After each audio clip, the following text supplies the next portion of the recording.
Everyone, आज हम बात करने वाले हैं relation between coefficient of linear expansion, area expansion and volume expansion. तो चलिए जल्दी से स्टार्ट करते हैं।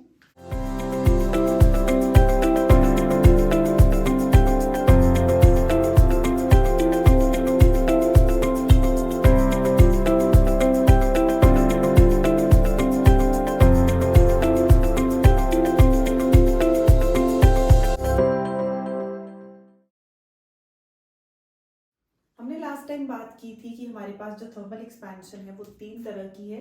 उन थ्री टाइप्स में पहली है linear expansion. Linear expansion means जब किसी मटेरियल की लेंथ इंक्रीज होगी, जब हम उसको हीट सप्लाई करेंगे, तो उसमें हमारे पास एक कोफिशिएंट हमने डिराइव किया था अल्फा। वो क्या था? Coefficient of linear expansion. Similarly second चीज है हमारे पास coefficient of volume and area expansion.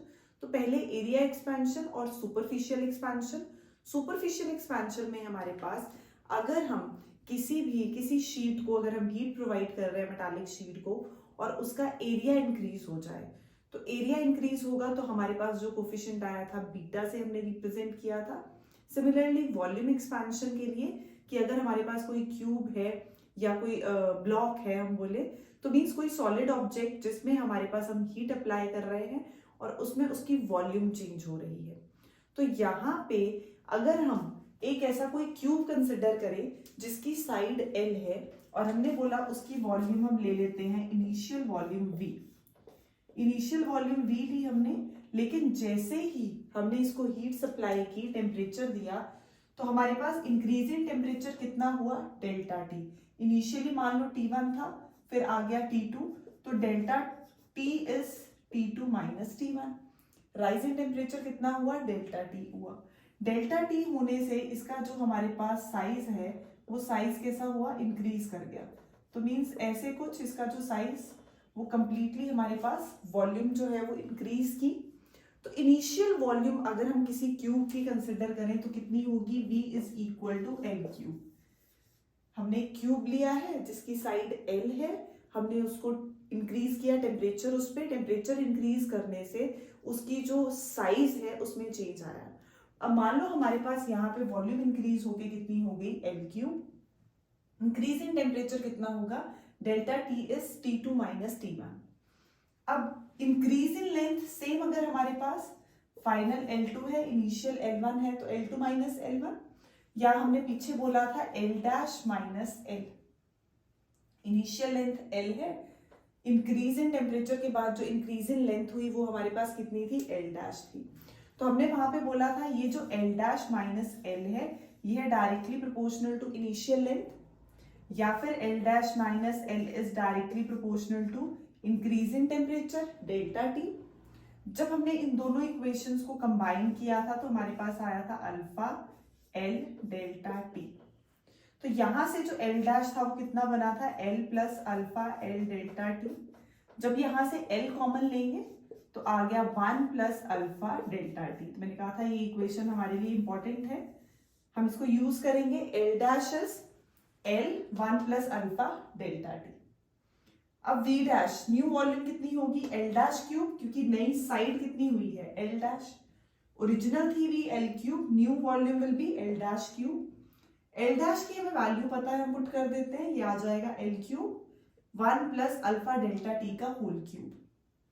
तो L cube as it is, यहां हम रिलेशन यूज करेंगे A प्लस बी का whole cube which is A cube plus B cube plus 3A square B plus 3AB square. तो हमने देखा यहाँ पे दो वैल्यूज में हमारे पास क्या आ रहा है? अल्फा का क्यूब और अल्फा का स्क्वायर। अब हमें पता है अगर हमारे पास कोई छोटी वैल्यू है, अगर हम इसका स्क्वायर करते हैं तो डेसिमल प्लेसेस बढ़ जाती हैं, मींस वो वैल्यू और छोटी हो जाएगी। तो अल्फा जो कोफिशिएंट ऑफ लीनियर एक्सपेंशन है, इसमें जो हमारे पास वैल्यूज होती हैं वो स्मॉल होंगी।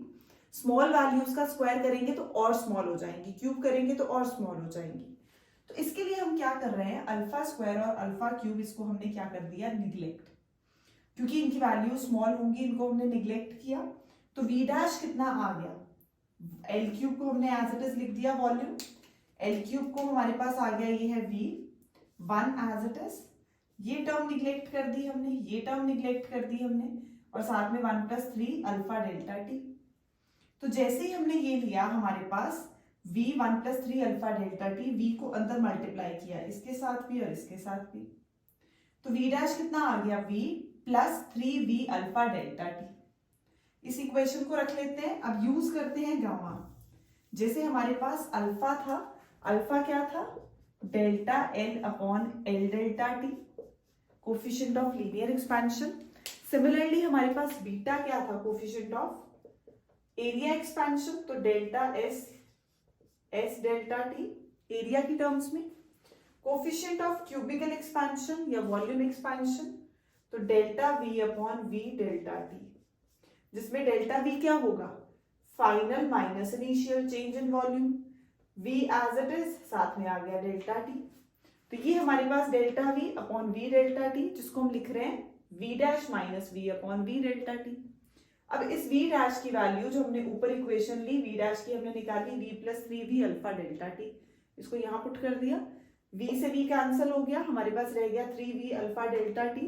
उसके बाद नीचे से v डेल्टा टी और ऊपर से v डेल्टा टी कैंसिल हो जाएगा, हमारे पास क्या रह गया, 3 अल्फा। तो गामा क्या आ गया हमारे पास, गामा आया 3 टाइम्स अल्फा। सिमिलरली हम प्रूव कर सकते हैं बीटा, वो भी कितना हो जाएगा, 2 टाइम्स अल्फा। कैसे प्रूव करेंगे बीटा को, बीटा हमारे पास क्या है, बीटा है कोफिशिएंट ऑफ एरिया एक्सपेंशन या सुपरफिशियल एक्सपेंशन। अगर हम यहाँ पे वैल्यू पुट करें, बीटा कितना होगा, S dash minus S upon S delta T. तो बस S dash minus S upon S delta T, तो S क्या होगा, S will be L square, S dash क्या हो जाएगा, L डैश स्क्वायर। तो यही L डैश की वैल्यू हम यहाँ पुट करेंगे, ये बन जाएगा L square 1 + alpha delta T का होल स्क्वायर।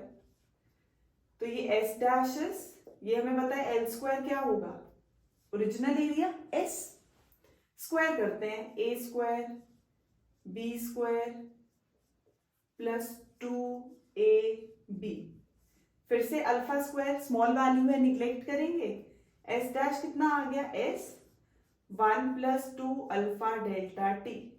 अगर हम ये वैल्यू यहाँ पुट करें बीटा में, तो हमारे पास क्या रिलेशन आएगा, beta S + 2S alpha delta T, ये S हमने मल्टीप्लाई कर लिया अंदर, minus S divided by S delta T. तो ये फिर से S से S कट गया, S डेल्टा टी से S डेल्टा टी कट जाएगा, बीटा कितना आ जाएगा, 2 अल्फा। तो जैसे गामा आया 3 अल्फा, यहाँ पे बीटा कितना आ गया, 2 टाइम्स अल्फा। तो हम ये रेशियो लिख सकते हैं अल्फा बीटा और गामा के बीच में। अगर हम अल्फा और बीटा को लें तो बीटा इज 2 टाइम्स अल्फा, अगर हम गामा और अल्फा को लें तो गामा इज 3 टाइम्स अल्फा। तो हमने अल्फा बीटा गामा के लिए रेशियो निकाल ली, हमारे पास अल्फा बीटा आया 2 अल्फा और गामा आया 3 अल्फा। तो ये हमारे पास आ गई अल्फा की वैल्यू। अल्फा की वैल्यू कितनी आई, बीटा अपॉन 2, और यहां से अल्फा की वैल्यू कितनी आई गामा के टर्म्स में, गामा अपॉन 3। तो इसको हम लिख सकते हैं alpha upon 1 beta upon 2 is gamma upon 3। तो ये हमारे पास रिलेशन है किसका, अल्फा बीटा गामा का। अल्फा क्या था, coefficient of linear expansion, beta क्या था, कोफिशिएंट ऑफ एरिया एक्सपेंशन, और गामा क्या था, कोफिशिएंट ऑफ क्यूबिकल एक्सपेंशन। पहले हमने गामा के लिए किया इन टर्म्स ऑफ अल्फा, फिर हमने बीटा के लिए भी दिखा दिया, वैसे सिमिलरली लिख सकते हैं, हमें पता है ये चीज। तो कितनी आ जाएगी, 2 टाइम्स अल्फा। तो ये हमारे पास तीनों के बीच में रिलेशन है। तो ये जो अल्फा बीटा गामा है हमारे पास वैल्यू, ये कांस्टेंट नहीं है फॉर अ गिवन सॉलिड। अगर हम किसी एक सॉलिड की बात करें तो तीनों की वैल्यू हमारे पास फिक्स नहीं होगी, वो उनकी टेम्परेचर रेंज पे डिपेंड करेगी। ओके बेटू, बाय।